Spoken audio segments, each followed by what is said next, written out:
Hi guys, my name is Sarah and this is my channel Mellow Mutts Dog Training. I've been a dog trainer for 4 years now, maybe even a little bit more, and dog walker for 3 of those, maybe even more than that.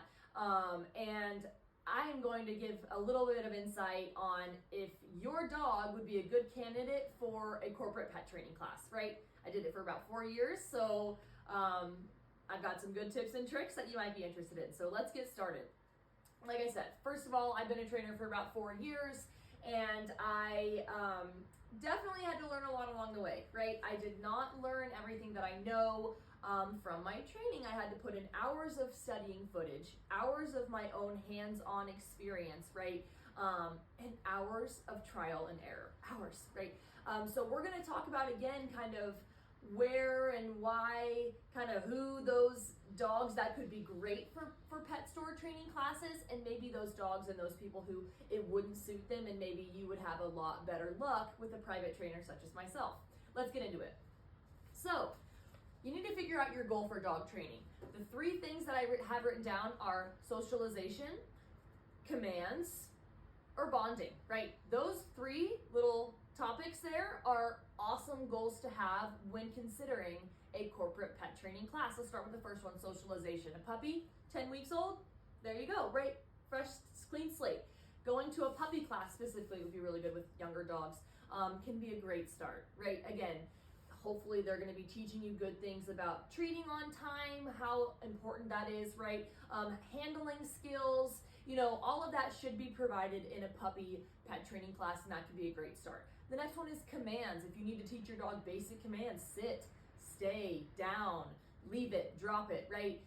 A corporate pet store, that's what they're teaching. They're teaching commands, right? They're teaching you how to get your dog to perform a behavior. But what's really interesting is getting your dog to do the behavior without treats, without a leash, right? That's like someone where myself would come in, where I do more of like canine psychology behind just the surface of it, but that's not normally what you'll get when you will sign up for a corporate pet training class, right? The last thing that I have is for bonding. Like I mentioned with a puppy, maybe you adopted your dog from the shelter. This is a great place to start bonding as long as that class is positive, right? And we'll talk about that a little bit at the end, kind of where to go from there if your class is not positive and what that looks like. Bonding should be fun. It should be something your dog looks forward to. It should be just like a human, right? You want to spend time with people, you want to spend time with your dog, and you want to form that connection. This could be a great place to start. So those are the 3 things that I have that is great to go to a pet store for your dog, right? Now let's talk about 3 different topics that it's not great to sign your dog up for a corporate pet training class. Let's start with fixing your leash walking. It sounds kind of broad when I say that, and that is something that they advertise a lot too, about fixing leash walking. When you have like a very young puppy, right, your leash walking is not usually a huge issue. You can normally take your dog from place to place, right? Maybe you have an older dog. Maybe your dog is huge and your dog pulls you all around, right? You can't control your dog. You physically cannot. Relying on a typical 6-week like puppy or beginner training class at a corporate store. When I was a trainer and I was training other people, I'll tell you right now, I had no idea how to walk a dog. No idea. And that realization came to me one time when I was working with a client and I was trying to help the best I could. I had no idea how to help this 80-pound pit bull that was dragging me around the store. That's where I got my drive to learn more and to figure out how to do it. But that's not something that I learned from my training. I had to figure that on my own, right? So I wouldn't rely on the corporate pet store training to fix the leash walking. Maybe if you have a private with the trainer, you know, that could be helped. Never settle. Your leash walking should be easy, relaxed, and fun. Leash walking is so important to me, and it's one of the most important things that I can teach my clients is how to effectively have the best walk, and it should be fun and relaxed. And if it's not, there's always a way to get it better, right? So let's talk about the next part is behavior modification, my specialty.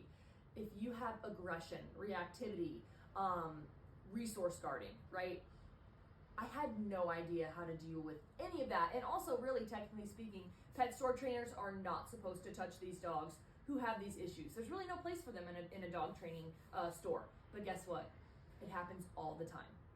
all the time I see those behaviors constantly, especially where I live. I'm in the Indianapolis area, the east side of Indianapolis area.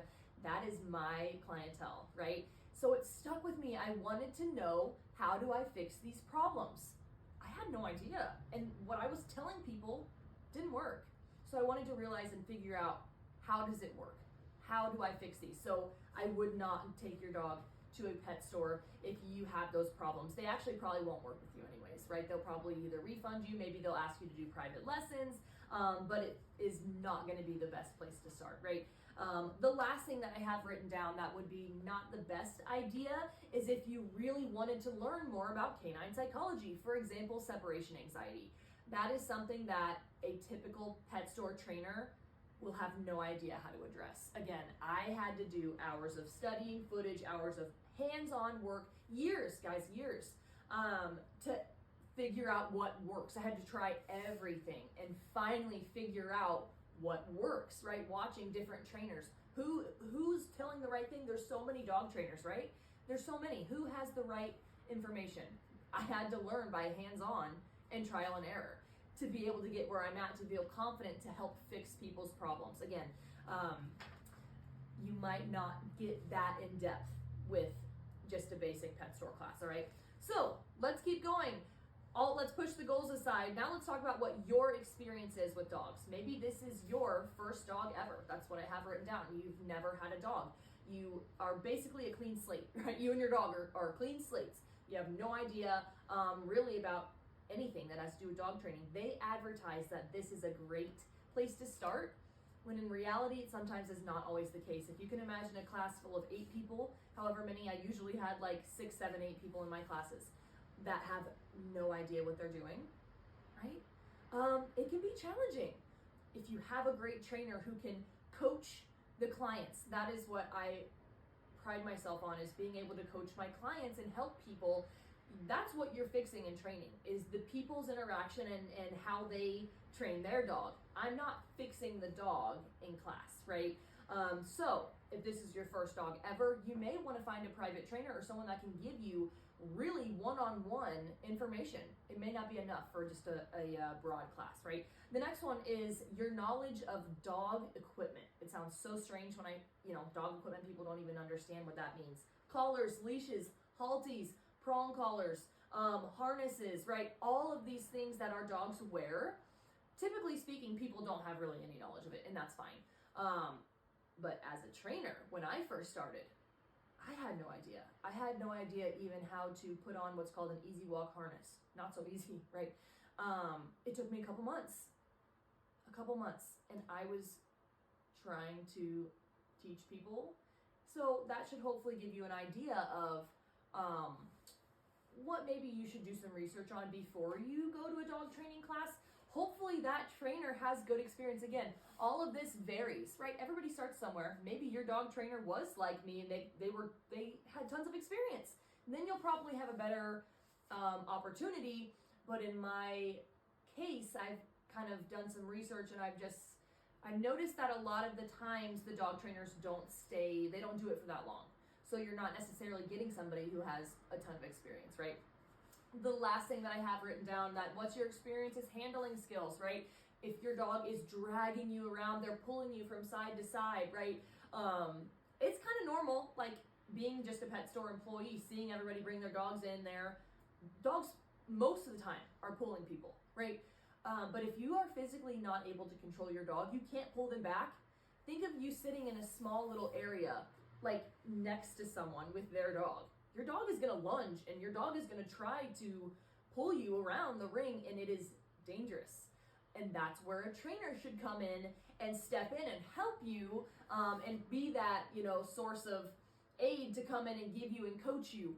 But again, that's not always the case, and it sometimes is a little bit counterproductive that way. All right, keep that in mind. If you have a lot of experience and you feel like you do know what you're doing, these classes are awesome. I love it for people who are almost a little bit experienced themselves, but they're ready to challenge themselves, so they use it as a way to watch and observe other people with their dogs and observe what the trainer says, right, and to better their knowledge a little bit. But someone who's a total blank slate, it might be kind of hard. It might be too hard for you, but maybe not everybody. Next, cost and driving distance may play a part for you. I have a couple clients that drive pretty far, 45 minutes ish, right? Maybe even up to an hour, a couple. Yeah, one of my dog walkers that I'm pretty frequent with, it makes a difference to find that trainer that you really trust and that you're gonna put in your time and your effort with, and you trust them. So if you are just kind of taking a guess and a gamble, I would talk to the trainer, right? I would see who you're signing up with and see if you feel like it's worth it. And if it's not worth it, you can put a stop to it at any time. And we're going to talk about that a little bit more. Normally, these 6-week classes are $150. It's pretty affordable. A good way to describe it is you might get what you pay for, right? That's kind of what I'm on the lines of for most of it. Is it depends on your trainer. It really, really does. But I would do a thorough search of other dog trainers in your area and other services, right? And compare prices, talk to them on the phone and see who you vibe with, who you think is going to really be there to help you. We'll talk about that again in a second. Lastly, cost of treats. There are high value treats and there are low value treats. That's another video idea for another day, but high value treats typically cost more, right? It's like us eating beef jerky or something. It's kind of expensive, right? Milk bones, they're cheap.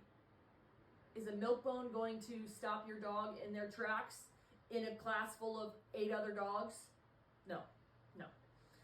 So again, something to consider is the cost of treats that you'll be providing. Last thing that I have is, one of the last things, almost done, is the trainer, right? I just kind of mentioned that again briefly a little bit ago. Talk to them. Are they excited and happy and want to help you? Do they feel like they're going to offer you solutions and just be a good confidant, right? If you just feel like the trainer is not passionate, maybe they're not really wanting to help people, it may not be the best. You may want to send your money elsewhere with someone who is going to be that passionate person that's going to put in that effort, who's going to go home and think about how can I really help that dog and that dog's parent, right? The pet parent. Not everybody is like that. Unfortunately, it's a blessing and a curse, because I go home and I take it home and I'm constantly stirring, trying to figure out what I can do better. And if I, what I can do better the next time, how can I benefit that client and that dog the best? It's always racing my mind. So, but I think that is part of what makes me good at my job.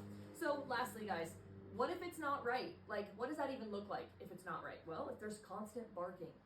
A couple of the times that I've stopped in and seen other stores and other trainers, I'm always watching because I'm curious. A couple of the times it's been pretty rough. There's barking, constant barking, and there's, just some chaos. And the trainer's just kind of, no, trying to go on and on while this is happening. Now, don't get me wrong. I've had to have those moments where we have to ignore the dog, right? It's been bad enough or whatever it is, and just ignoring the dog for a couple seconds or a minute, then the dog will stop, right? So sometimes as an experienced trainer, we'll know how long to let that dog go on. I think that also plays into a part of how experienced you are. You can read the body language and you can tell canine psychology a little bit. How long are they going to bark? Why are they barking? But if a trainer is just letting one dog bark and be horrible the whole time, it's not worth it. They either should remove that dog, right, from class. And most of the time they do, but sometimes they don't. Sometimes they just let that dog. And again, that you don't want to remove someone from class. You want to help them. That's what I wanted to do. It always stuck with me. Why can't I fix it? Why, how can I fix it? How can I make these dogs' mind better? Why are they so distracted from their owner? That's always what little questions like that made me better because I wanted to get to the root of it. So sometimes people just don't ever figure it out, I think. If you feel uncomfortable, you are scared. I've had clients who are actually scared of dogs. In fact, they actually were able to come back week 3 or 2 even, and join us in the class. They stayed outside the class, but once they saw that I was handling it, I was making sure everybody was under control, they felt confident enough to come into class. And that's what's great about it is, teaching people to overcome their fears in that sense. But if you're uncomfortable and that trainer's not doing anything to fix it, don't settle, right? Don't settle. If nothing helped, if you went 6 weeks, 5 weeks, and your dog is the same, that's not right. You know what I mean? You should be able to get a refund. I know a lot of, in the corporation that I did, and I know a couple of the other ones, I'm sure are the, refund policy, and you can retake the class, right? So don't settle. Get answers or get your money back. or make sure you know exactly what you're signing up for. You know exactly where your money's going. Again, we talked about the price. It's like $150 for 6 weeks. When you divide the $150 for 6 weeks, it's not very much time or money going, not well time it, but there's not much money going towards the trainer, right? And so you get what you pay for in a way. Is that every trainer? Absolutely not. I started there, right? I started there and I knew nothing and got better with experience and figured out how to do it. So is this everybody's experience? Absolutely. That's all I have for you. I hope you enjoyed this video. Let me know if you have any questions or if you have other video suggestions. I'd love to hear them. You can look me up on Facebook, Mellow Mutts Dog Training. You can follow if you are in the Indianapolis area and you want to join our pack walks, right? You can go to mellowmuttsdogtraining.com and you can contact me there if you want to have a consultation for your aggressive, reactive dog, fearful dog, resource guarding dog, right? There is hope. Let me help you. Don't settle, right? I love working through these behaviors with people because we can actually get to the root of the problem and fix them, right? So hope you guys enjoyed this. We'll see you in the next one.